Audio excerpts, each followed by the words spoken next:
Welcome to this new video on coding with Flutter. Today we are going to talk about layouts in Flutter. Specifically, we are going to do a walkthrough of the most common widgets that can be used to build layouts in your apps. In this video, I won't be doing any live coding. Instead, I'll show you a mobile app that I've built to explain layouts. I'll be showing you both the app and the source code for it. So if you check the description on this video, you can find a link to download the code. The link will take you to this page on GitHub. Now, this is intended as a reference app for doing layouts in Flutter.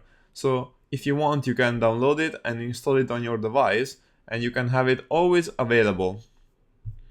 Okay, so now we are ready to take a look at layouts in Flutter. And you can notice that this app is made of 5 different tabs that you can select here at the bottom. So we are going to talk about each one of these sections or these screens in detail. And the first one that we're going to talk about is rows and columns.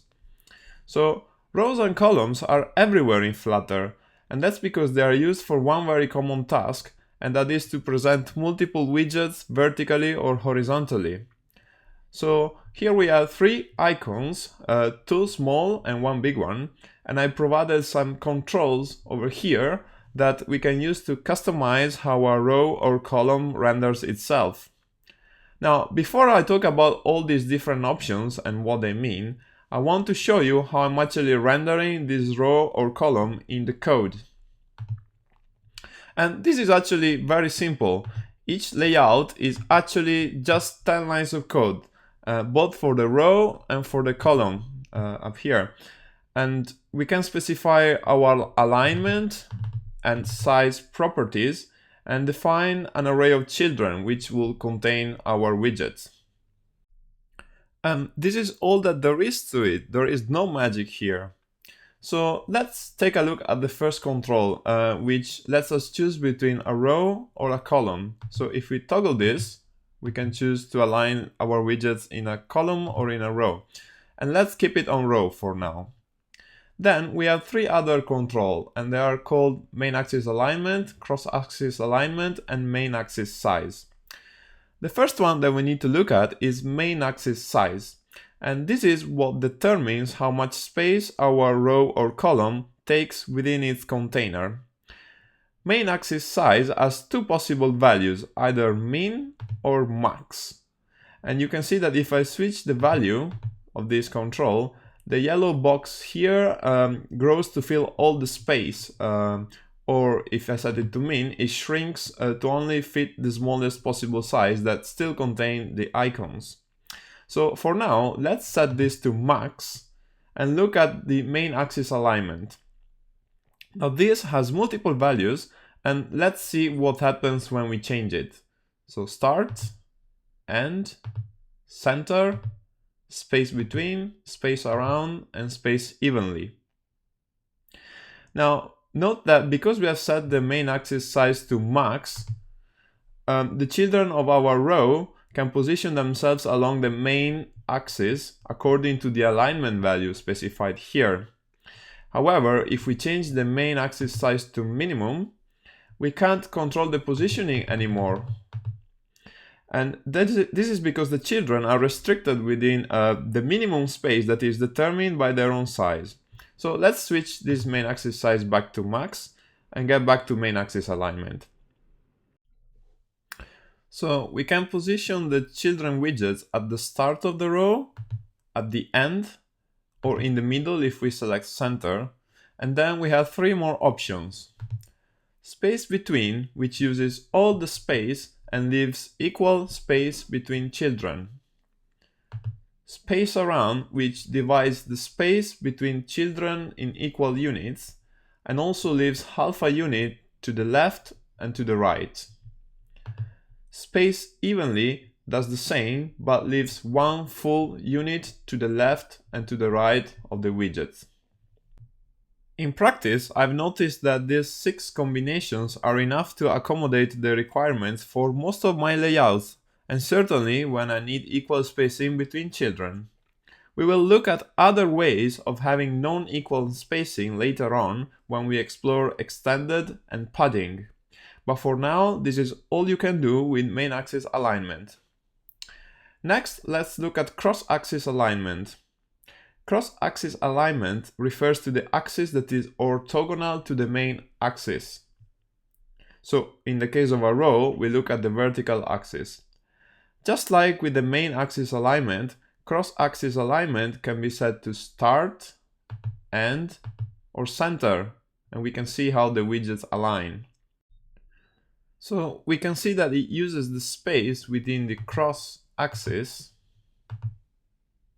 which is, for a row is the vertical axis, and positions the children accordingly.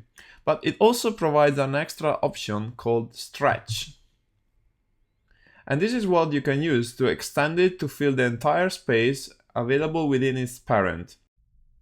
So now we have explored all the alignment and size options that we have available when working with rows.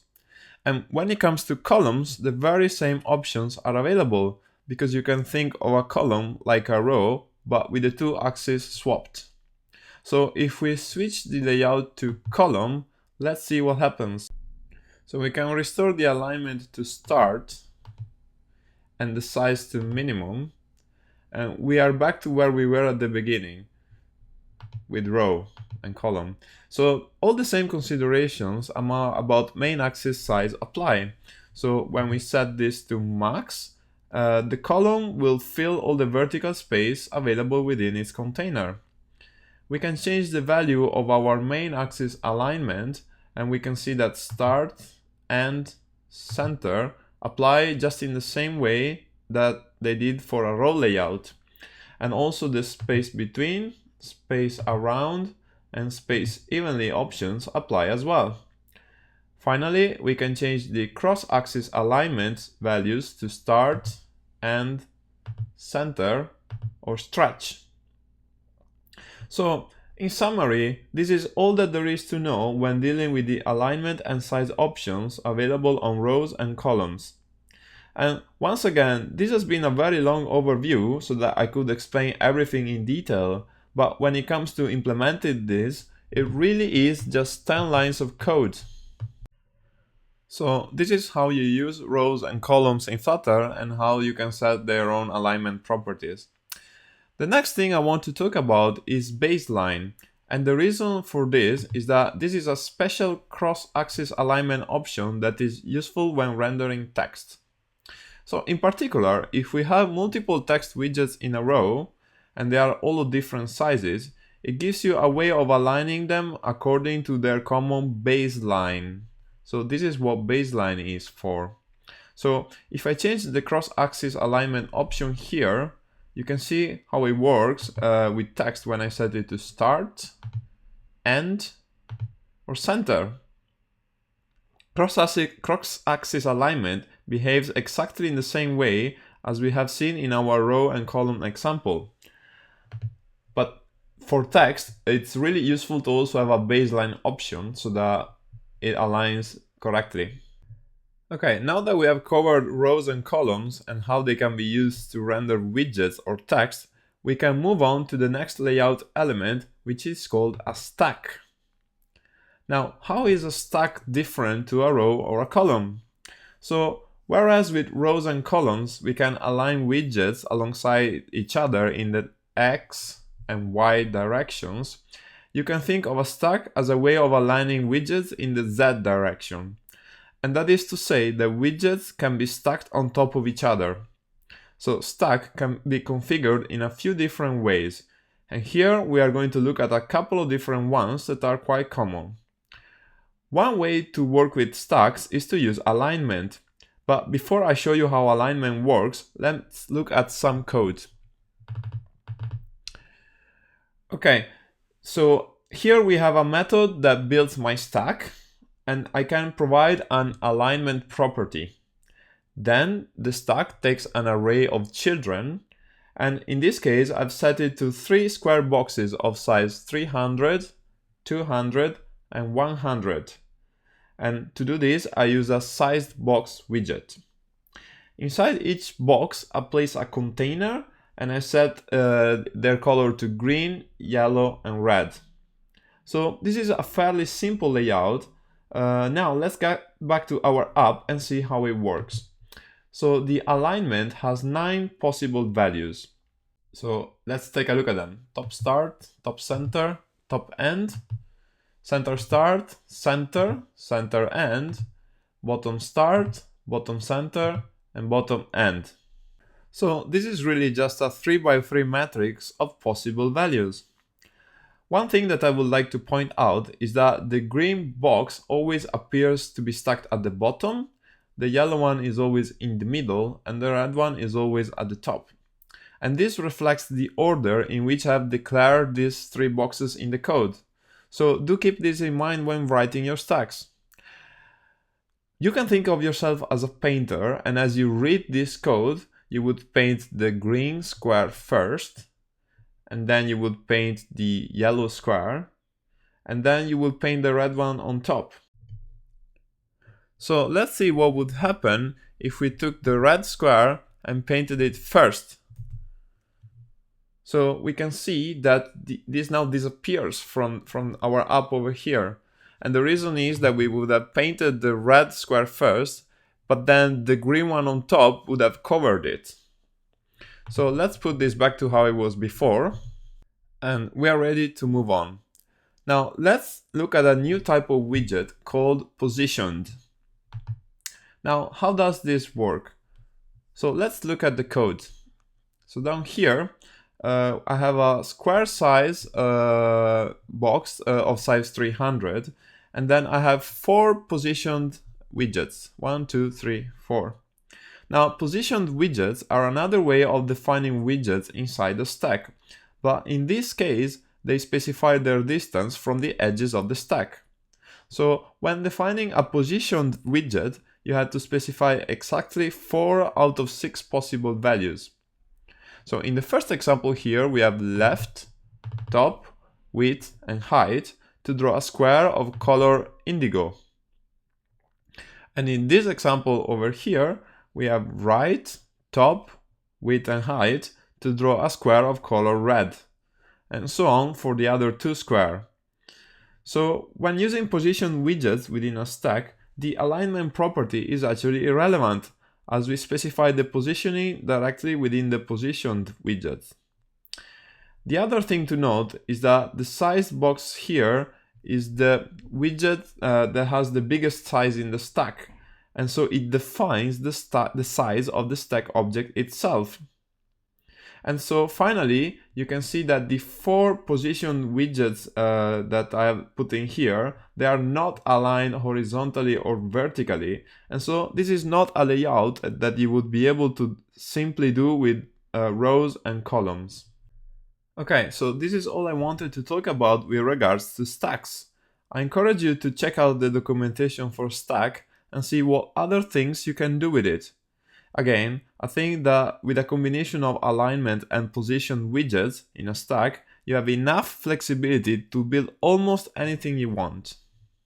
Okay, so we made good progress so far, and the next thing that I want to talk about is a widget that is called expanded.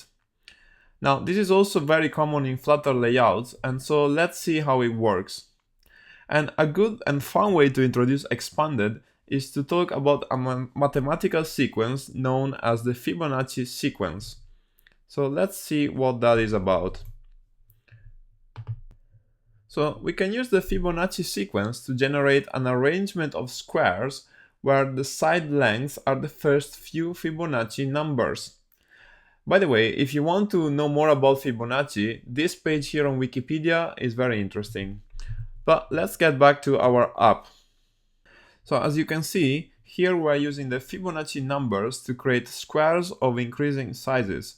So we have 1, 1, 2, 3, 5, and 8. And the way we implement this is with a combination of expanded and container widgets. So let's take a look at the code for this. So here we have a very nested widget tree, which is made of a lot of different expanded objects with different flex values. And the code for this might look a little bit complicated, but don't let that discourage you. I'll show you a simpler code example using expanded in the next section when we talk about padding. So for now, the important thing to remember is that you can use expanded widgets to define relative sizes between widgets. So for example, here we have an expanded widget with a flex of 5, which is this one. And here we have another expanded widget of a flex of 3. And this is what determines the size of their children.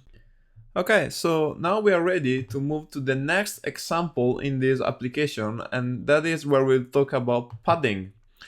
Now, padding is a way of adding space around or between your widgets. And padding can be added horizontally or vertically. Or if you want, you can even set it individually on the left, top, right, or bottom of a widget. Now, in this last example, I refer exclusively to vertical padding, but the same concepts apply in other directions as well. So let's look at the code for this. So as you can see here, we have a column, and inside here we have an array of children. We use cross-axis alignment.stretch to ensure that the column fills up all the space that we have available vertically. And the children in the code match the order in which they appear on screen. So you can see the names here, first, second, etc. So let's look at all of these children individually. So first of all, we have a vertical padding.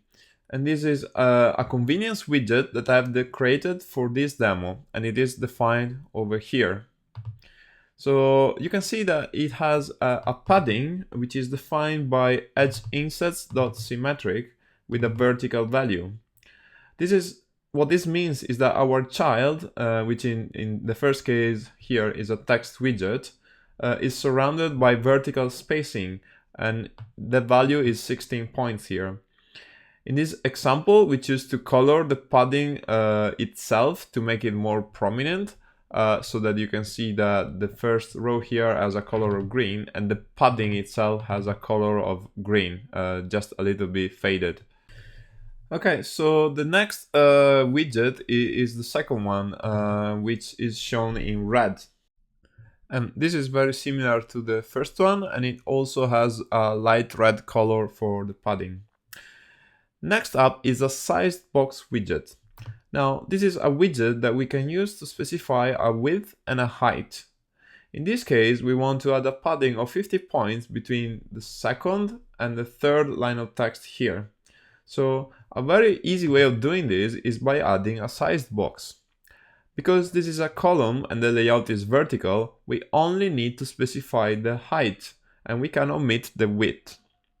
So size box is a way of adding padding between widgets, whereas a container padding is a way of adding padding around widgets.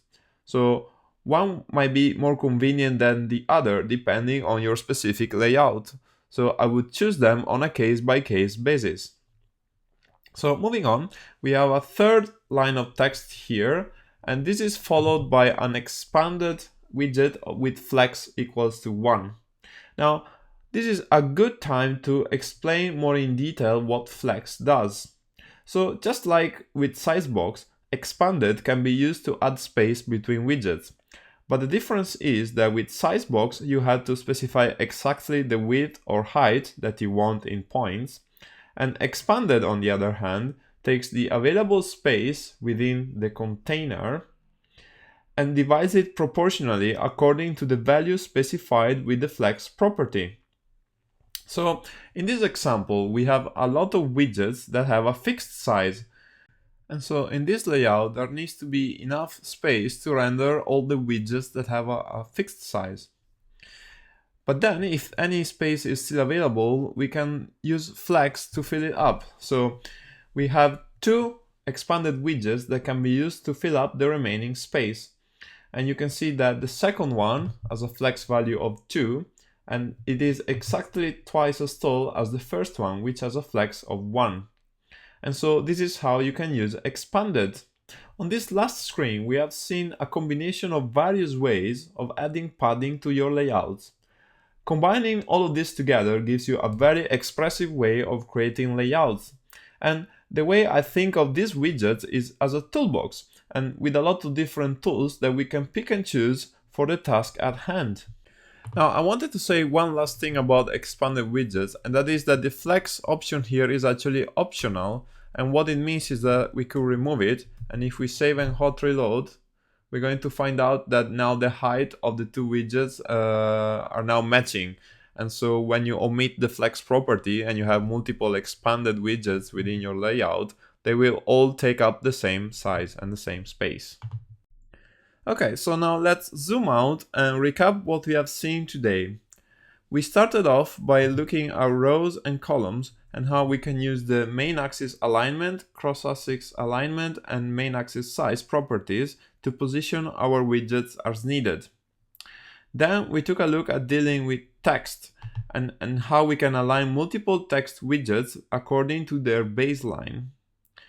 We have seen how to use stacks and how they can be used to stack widgets on top of each other, and the alignment and positioning properties that are available in Flutter to do so. We have talked about expanded widgets and how they can be used to fill space proportionally in your layouts. And finally, we have seen how to combine together various padding elements, including how to use size box and expanded together in the same layout. This is just an overview of the most common layout widgets in Flutter. I encourage you to read the documentation to find out what the other widgets are. But in my experience, I have been able to do more than 90% of my layouts with just a combination of the things that we have seen today. So, in conclusion, I invite you again to check out the GitHub repo for this video.